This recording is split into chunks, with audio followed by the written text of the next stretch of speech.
Hey guys, welcome to my channel. My name is ReadingBear and I hope you are ready for some more stories. And today, we will take a look at some new malicious compliance content. If you enjoyed my content, please don't forget to subscribe to my channel and post some bear emojis in the comment. And now, let's dive right into the stories.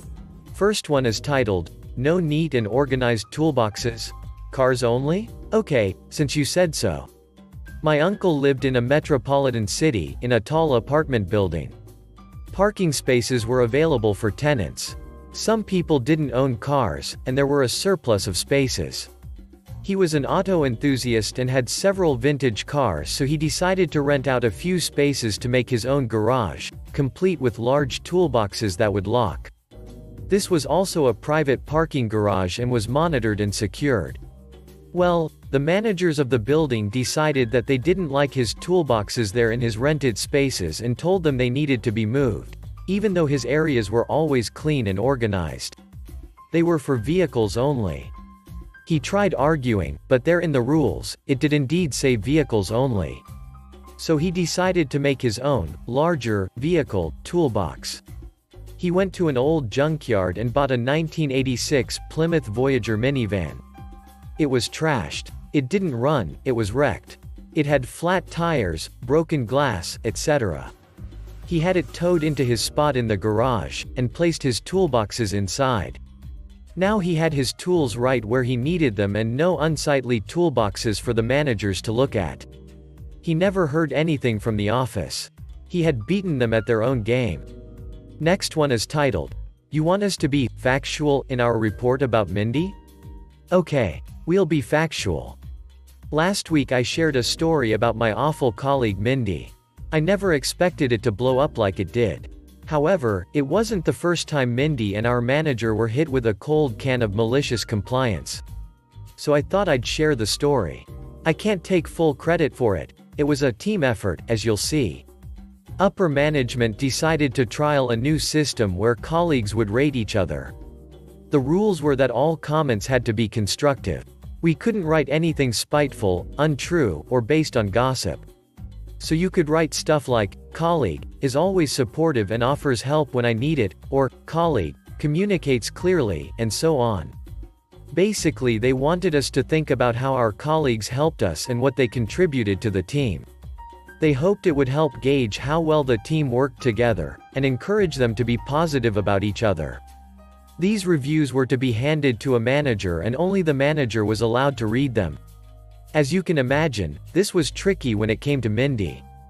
For those of you who haven't read my previous story, Mindy fancied herself the queen bee of the office, and she tattled on everyone for petty stuff like using too many staples, or being a few minutes late, and she even kept a tally of how long each of us took going to the bathroom or getting a drink. She was overall a very toxic person. Worst of all, she was our manager's favorite, so she basically got away with everything. I tried to be as diplomatic as possible and wrote that her constant monitoring of our bathroom and drink breaks made me uncomfortable and that maybe she needed more training because she frequently came to me with complicated queries that were actually pretty standard, or dumping complex cases on me because she said she didn't have time. Again, I wrote them in a way that wasn't accusing, just stating plain facts. Everyone in the team put their reviews in the box on the manager's desk. The manager was supposed to look through them and use it to tackle issues or any areas of discord in the team discreetly. In spite of the fact that these reviews were supposed to be anonymous and only for the eyes of the manager, Mindy somehow found out what was on them and she was furious. She accused us of ganging up on her and bullying her, and you guessed it, she tattled to the manager. He called an emergency team meeting to address it. He brushed off our concerns about how Mindy had read them at all. These were supposed to be anonymous and private. I need you to rewrite them all, he said. We all looked at each other. One of my colleagues, who I'll call Tom, piped up. We did exactly as asked. Our reports were truthful and constructive, Tom said. No, you can't write this. You need to write them again. And this time, stick to facts. Our manager snapped, and that was that. Mindy grinned smugly at us as we left. Tom stepped in and suggested we go out together and figure this out. There was no way we were going to lie and say Mindy was a great employee like our manager obviously wanted us to, but we had to do what he said. Tom had been at the company for decades and always stood by his colleagues.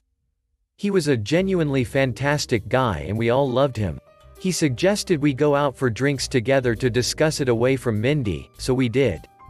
At first, none of us knew what to do. What facts can we give about her that won't get us in trouble? Mindy sits at desk, number. Mindy has short hair? I said sarcastically. Tom's eyes suddenly lit up. Yes, he said, that's exactly what we'll do. We worked together and came up with a plan. We redid the forms and we all wrote the exact same thing. Mindy has short hair. Mindy sits at desk number. Mindy works 9 to 5:30. Literally, just a laundry list of mundane facts about Mindy and our forms were identical. We waited until the last moment to post them in the box. Our manager hit the roof but there was nothing he could do about it. We did what he asked, and there was no time for him to make us do another. So he just submitted them. The scheme was soon dropped because it created too much work, and was replaced instead with a system where colleagues could nominate each other for awards. Guess who never got nominated for any awards? Next one is titled, "Our efforts to reduce noise aren't working?" Fine, we won't make an effort anymore. I live in an apartment above another apartment. Since we first moved in, we got regular noise complaints from our neighbor below, saying that the noise of my son, 4, jumping off furniture is driving them crazy. He's not jumping off furniture, he's tripping and dropping toys because he's 4 and he's clumsy, but we apologized and encouraged him to be more careful. The complaints kept coming in regardless, so we bought thick foam mats to cover half of our floor to deaden the noise. They're ugly looking and I hate them, but we want to be good neighbors. The complaints stopped, we didn't hear anything for months until this morning. This morning I was dressing my son for school. He had gotten new runners that light up, so obviously the first thing he did was stamp his feet to activate the lights. He happened to be standing on the half of the floor not covered in foam. I also happened to knock over my sweeping brush on the bare floor too as I rushed out the door. When we got downstairs, the neighbor leaned out her window, yelling about how the noise woke her up and it's ridiculous that we're so loud, etc. I apologized and explained about the shoes, but she cut me off and said it didn't matter and that we were being inconsiderate. I started to get annoyed and was explaining about the efforts we made to reduce noise and she cut me off again and snapped, "Well, obviously it's not working." So I said, "Okay, if it's not working then we can stop putting the effort in, thanks," and left. When I came back I took up all the ugly foam mats and put them in the attic. Screw her. When she comes knocking to complain again I'll tell her to invest in earplugs. Next one is titled, "If you have time to lean you have time to clean." I am a waitress for few weeks in a big restaurant. Each lunch, restaurant is divided in few parts, 2 waiters for each. Always a part that is empty earlier than the other. At the end of the service, there is only 1 waiter by part. One day, during my first week, 2 parts were still opened, with me and Lily, an old waitress, 53 female. She is easily irritated and wants to control everything. Because she is bad-tempered, boss had never gave her a manager position, and a younger waiter obtained the job. So she became more frustrated and more authoritarian, to have feelings of power. You understand the vicious circle. My part of the restaurant was very calm.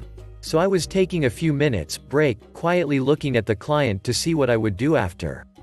Lily has a few things to do, but as I said before the service was ending, so not a lot of works. Lily saw and began to telling me off in front of some client, telling me that I am somebody who takes the line of least resistance, that I am selfish to not help others, and that if I choose this job to have a break, I can finish my probation period. This day, I was depressed and shocked. I did not understand before everybody takes some breaks sometimes. Fortunately she is a heavy smoker.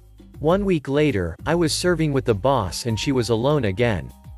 I saw her put a lighter in her pocket that was meaning a smoke break.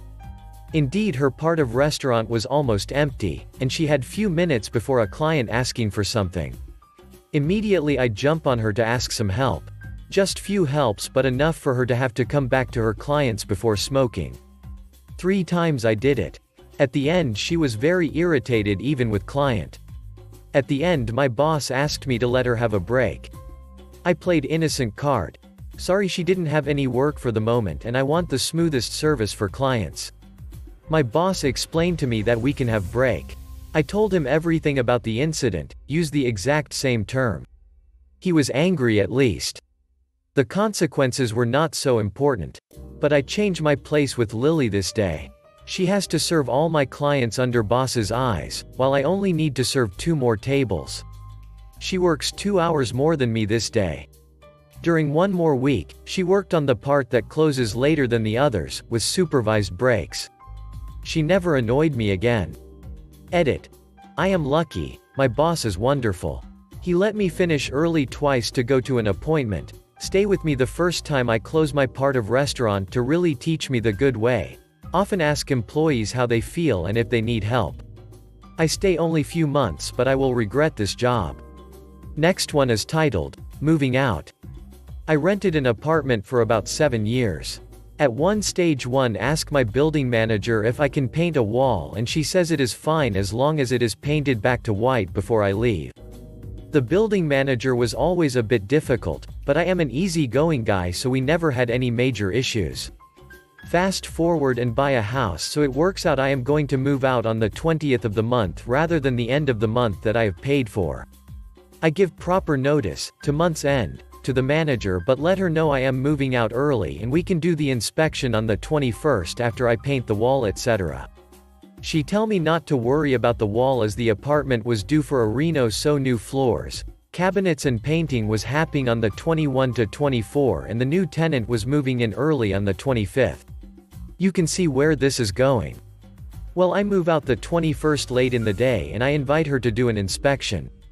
I have taken great care of the place but she gets her inspection done and let me knowing she is keeping my damage deposit, a full month's rent, because I never filled the holes where some pictures were hanging and the wall was not white. Me. But you said not to worry about the wall? Her. Do you have that in writing? Your lease says walls have to be white when you leave. Me. No worries, I will make sure to paint that wall and fill the holes in the next week or so. You can come back on the 31st. Her. But I have workmen coming tomorrow, you said you were moving out today? Me. Do you have that in writing? She ended up writing me a check for the damage deposit and refund of 1 week rent before I left that night. For the record, as she had pulled this move with other people who had moved out, I was calm as a cucumber when she tried to rip me off as I knew I had the upper hand and already thought of what I would say and ask for if she did try to screw me. Last one is titled, It's a Win-Win for Me. Here's my sob story. Been here for nearly 4 years. Left to go to TX, my GM convinced me to come back. Worked my butt off to the point I'm falling asleep making she crab soup and having a full-blown anxiety, panic attack in the walk-in on Mother's Day. 2 managers take paid time off no problem. One of which was our kitchen manager. I'm doing both of our work while trying to help our only prep and maintain the line. Literally the first person in and last person out. I take my 1 week of no paid time off, they hold a meeting. They make my protege, the Suze. 2 days after my return. Mind you I've been there working alongside everyone wondering why people are acting different around me. Kitchen manager pulls me aside and tells me to give my keys up to a guy with only a year and some change of experience. It was a slap in the face. The line knew I was better suited for the role. And after chewing out both the GM and kitchen manager for doing me dirty, my GM claims to be the queen of petty, obviously never met my mother, on the fly throws out how I'm going to become catering and event manager, as that's my specialty, just to shut me up. I knew what it was so I told them this.